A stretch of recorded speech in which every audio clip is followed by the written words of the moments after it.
I confess that I lost my virginity to a stripper at my aunt's bachelorette party. This podcast is intended for those 18 and over. If that's not you, please check out scarletine.com and come back to this podcast when you are of age. Thank you for listening to the BedPost Confessions podcast. BedPost Confessions is an Austin-based live storytelling series featuring smart, sexy stories. Between performers, we ask audience members to anonymously submit anything worthy of a confession, which is then read aloud by one of our producers. The performance you're about to hear was recorded on December 19th, 2013. BedPost Confessions producer Sadie Smythe will read a chapter from her book, Open All the Way, Confessions from My Open Marriage. Here is Sadie. I needed a fucking drink. I was supposed to have had a date, and the guy that showed up was not who he represented himself to be. He was somebody completely different.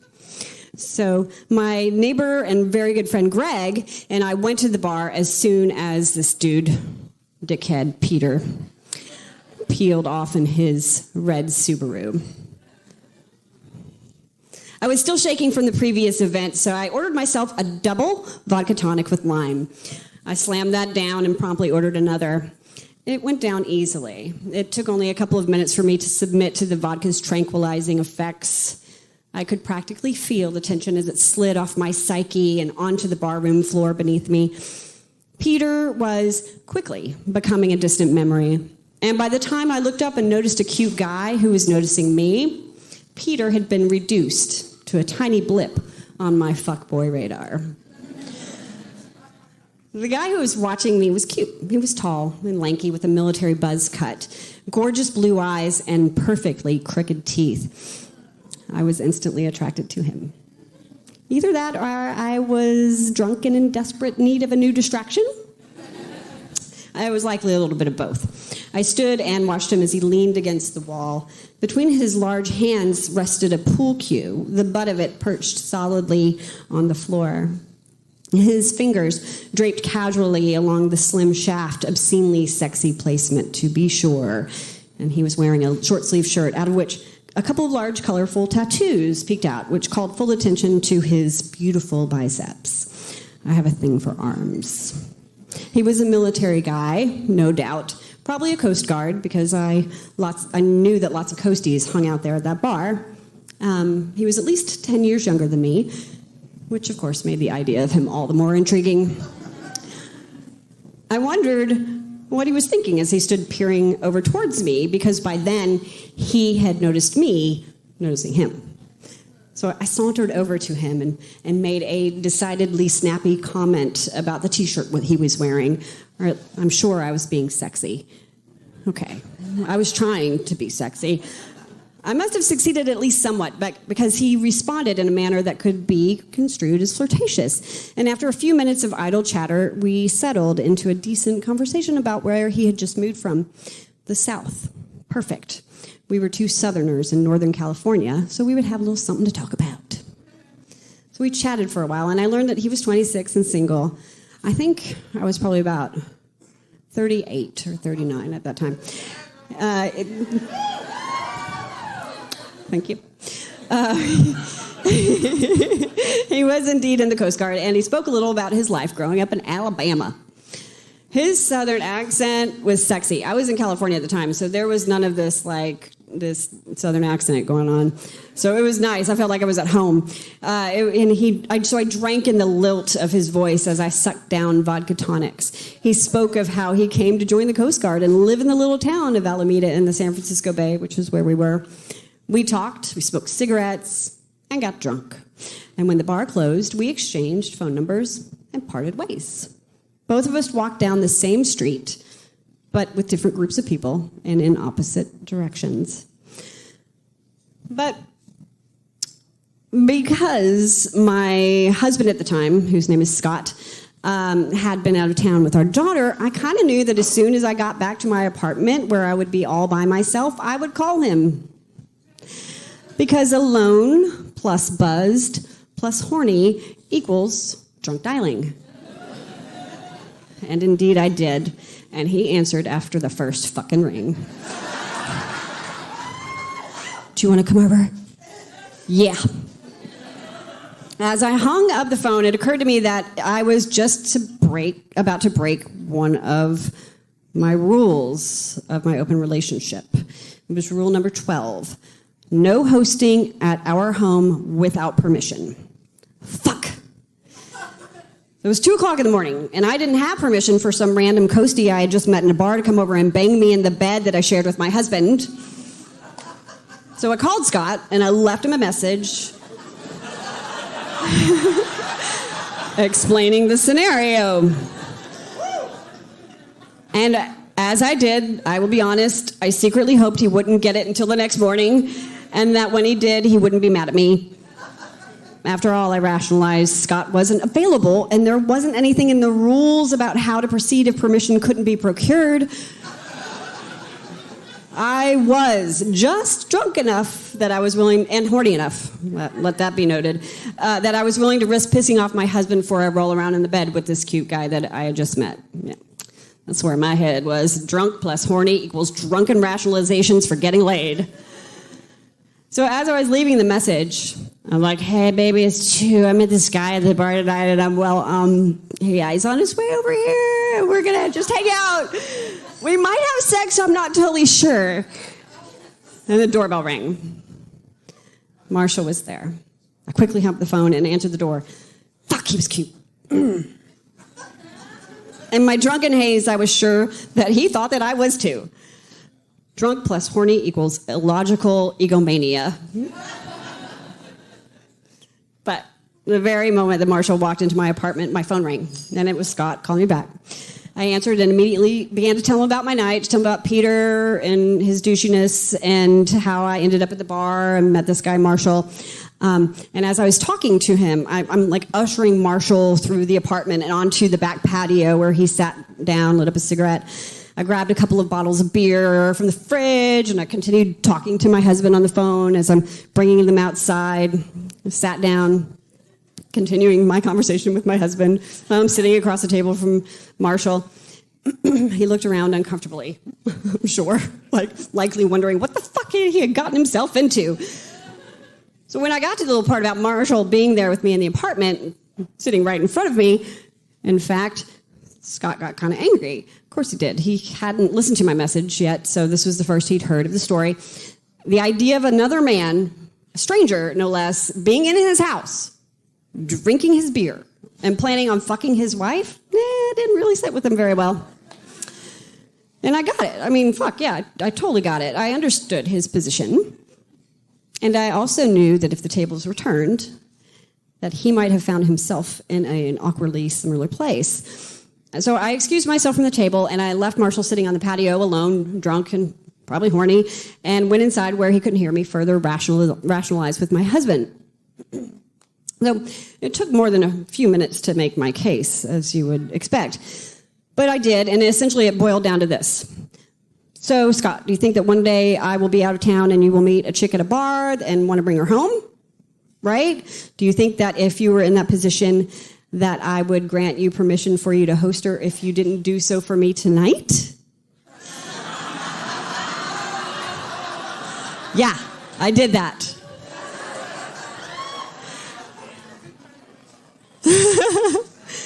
And he conceded.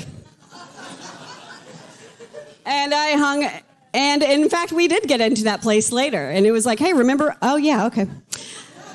And after I hung up the phone, Marshall and I adjourned to the bedroom where we had a killer fuckfest for 2 solid hours. Won't go into that because that's kind of a longer story, but there's a little bit more here to tell you. No worries, we'll get there.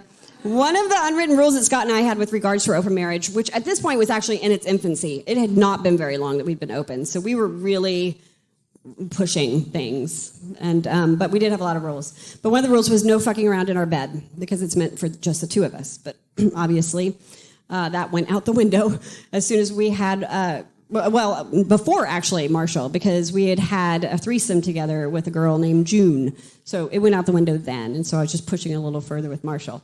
But so eventually we banished that rule.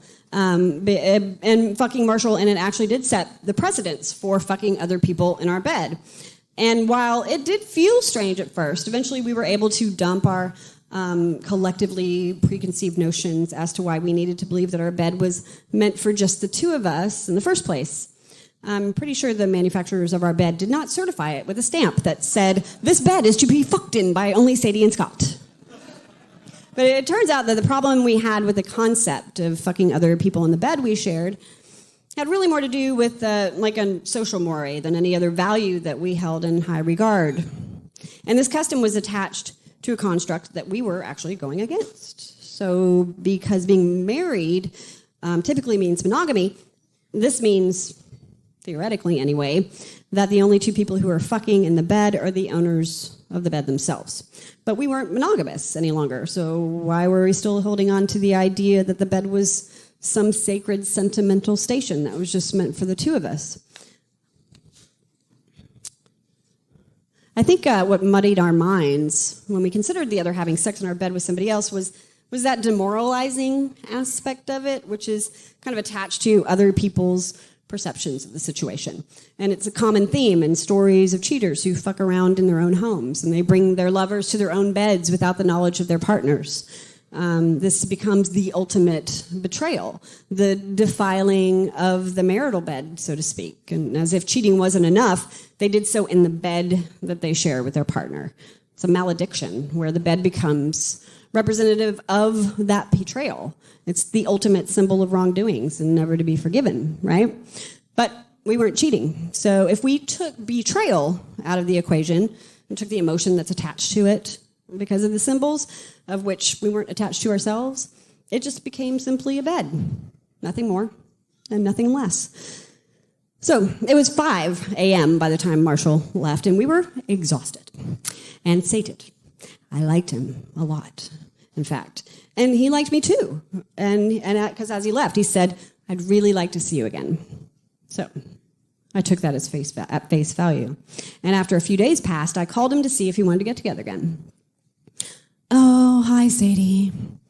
I've been meaning to call you. Yeah, see, the whole thing about you being married and everything, yeah, it's kind of weird. I don't think I can handle it. It's just too much for me. You're really cool and all, but I can't see you again." Well, fuck. Okay.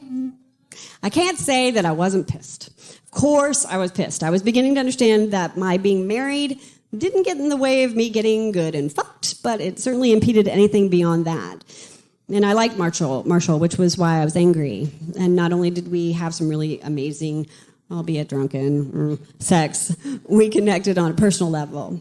And I had been looking forward to getting to know him better, but as I was inclined to do, I easily just packed up my anger at my missed opportunity with Marshall, and I packed it away under lock and key in a place inside my psyche marked "fucked and forgotten," and promptly dismissed him.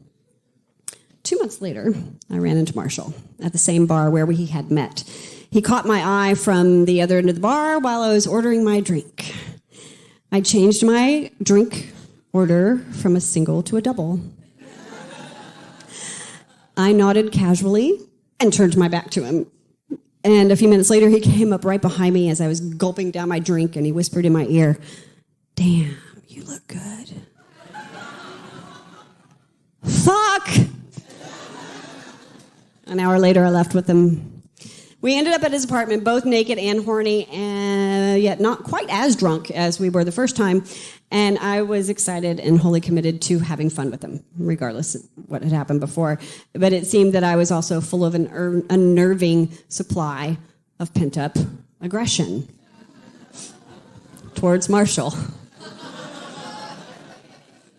Yeah, I couldn't have even known it was there, but suddenly it asserted itself while I was on top of him, riding his cock and writhing with my own self-serving pleasure. It suddenly occurred to me that the perfect way to increase the sensations that were satisfyingly manifesting in my pulsating pussy, I would give him a good slap on the face. And so I did. Fingers splayed, my open hand reached for the ceiling. And before Marshall could even take notice of its position or my intention, I brought it down forcefully across his face. Whack! His head stayed cocked over to one side just momentarily as his eyes widened and a smile crept across his face.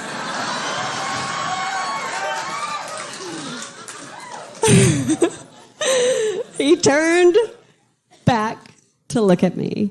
But before he was even able to totally adjust to what had occurred, I hit him again, this time backhanded across the other side of his face. Thwack! And I repeated it. Whack! Thwack! His head just moved back and forth with each hit as he took the cracks without even attempting to stop me. If he was enjoying it, I did not know, but I sure as fuck was. After 3 or 4 more of these hits, I stopped and I rubbed his face. I didn't even know that I was supposed to do that. Like the aftercare, I had no idea. It just felt right. I'm just like, oh, honey, I'm so sorry. It was a conciliatory gesture marked by our collective nervous giggles, which created an intimacy neither one of us had expected. We finished our little fuck fest shortly after, and I left, certain I would not see or hear from him again because I wasn't going to call him. And I didn't think he'd call me, and he didn't. But several months later, Scott found himself at that bar where I had met Marshall. Scott had gone out with Greg, who, if you will remember, was with me the first time I met him. So Greg knew who he was. It's like, hey, that's the coastie that Sadie went home with. And, of course, Scott knew the story because I told him the story. So he pointed him out, and he decided that it might be kind of fun to fuck with Scott a little bit. So we went over to him. He's like, hey, man, I'm Scott. Just thought I'd tell you that Sadie says hi. Oh, yeah, really? You know Sadie? Scott's like, yeah, yeah, I know her really, really well. Oh, yeah? How do you... Oh, dude.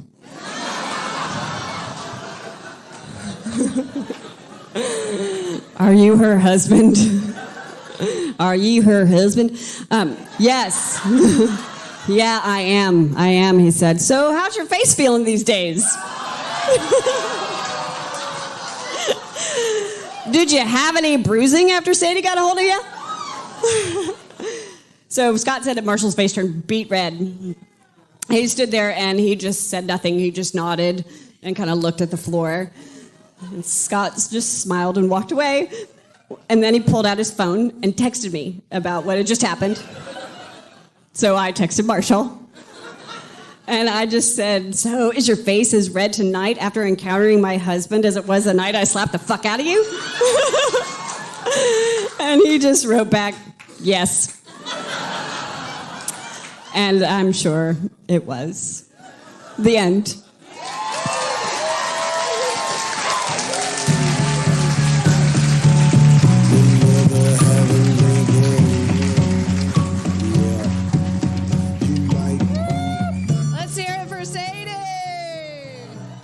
Sadie Smythe is the author of the memoir Open All the Way, Confessions from My Open Marriage, that was recently published as an audiobook by Red Planet and can be found on Amazon.com.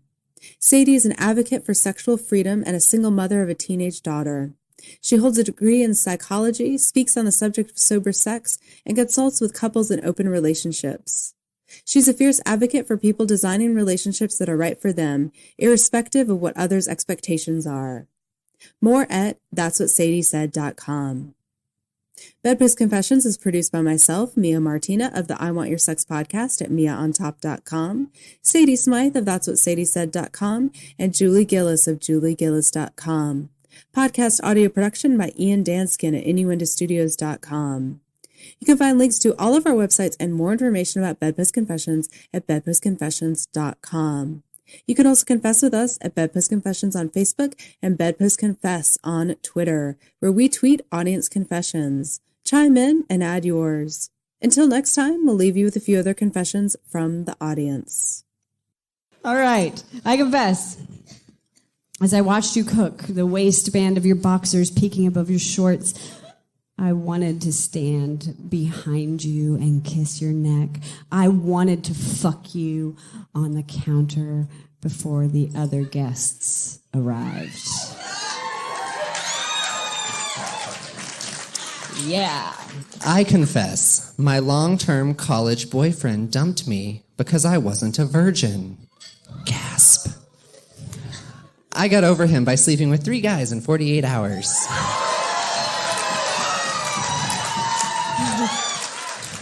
Applause for that.